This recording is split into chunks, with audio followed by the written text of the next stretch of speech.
Western Australia, November 4th, 1932. The Royal Australian Artillery lies in wait near a dam. The ambush has been set. 1,000 enemy combatants have been spotted heading towards the three lone men, armed with a World War I-era light machine gun and what remains of their 10,000 rounds of ammunition after their first disastrous clash with the enemy. This time, the gunners are ready. The 1,000-strong enemy forces draw closer and closer.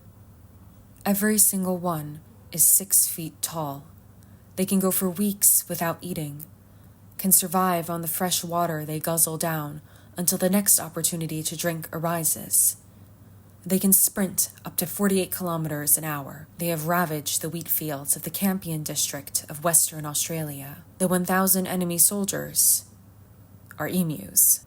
In October 1932, Australia's government declared war on emus. The Emu War, or Great Emu War, lasted exactly 1 month, 1 week, and 1 day. Post-World War I, the Australian government handed land in Western Australia, often in areas without much agriculture, to large numbers of discharged veterans so they would take up farming. When the Great Depression hit in 1929, the new farmers were encouraged to increase one crop, wheat. The Australian government promised to subsidize them, but never did. Because of the recommendations and promised but never delivered subsidies, wheat prices continued to drop. In October 1932, the situation came to a head. Farmers were gearing up to deliver the season's crop while simultaneously threatening to refuse to deliver the wheat. Then, approximately 20,000 emus arrived. Emus migrate regularly after their breeding season, leaving the coast and heading inland. With the freshly cleared land and additional water supplies originally intended for the farmers' livestock, the emus found they had hit upon a gold mine. They began to cross over into farm territory, particularly around Chandler and Walgoolan. The emus gobbled up and spoiled the farmers' crops. They left huge gaps in the fences in their wake, opening up the farmland for rabbits who caused even more problems.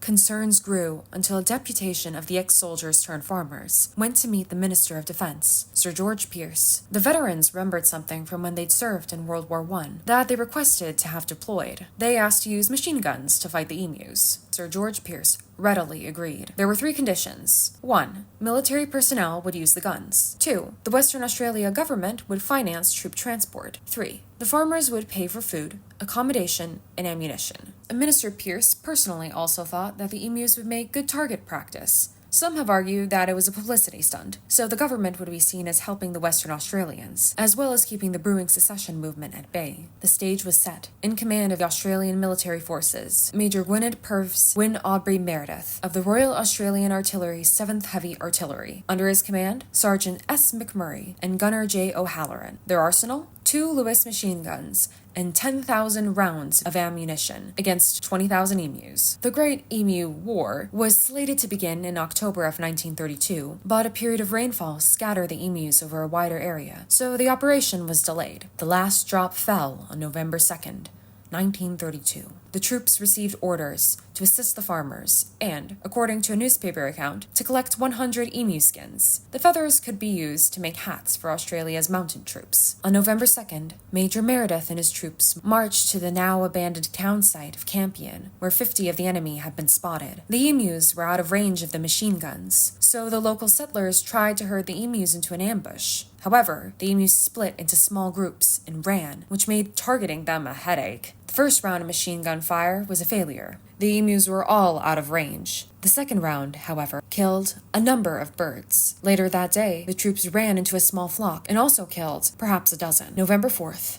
We're back to where we began. The day of the dam ambush. More than 1,000 emus were closing in on Meredith and his troops' position. The gunners were a quick study. This time, they bided their time until the emus were in range and opened fire. 12 birds thudded to the ground, and then the gun jammed. The remaining approximately 988 emus scattered before they could get shot. Not a single other bird was spotted that day. In the following days, Meredith and his troops headed farther south, where the emus were reported to be fairly tame, but the Royal Australian 7th Artillery seemed to have gotten the short end of the stick. By day 4 of the campaign, Army observers were realizing that, quote, each pack seems to have its own leader now, a big, black-plumed bird, which stands fully 6 feet high and keeps watch while his mates carry out their work of destruction and warns them of our approach. The farmers tried to herd the emus using trucks. One truck crashed after hitting an emu. At one point, Meredith even mounted one of the machine guns on a truck, which backfired. Not only were the emus faster than the truck, but the truck was jostling so much that the gunner couldn't get off a single shot. By November 8th,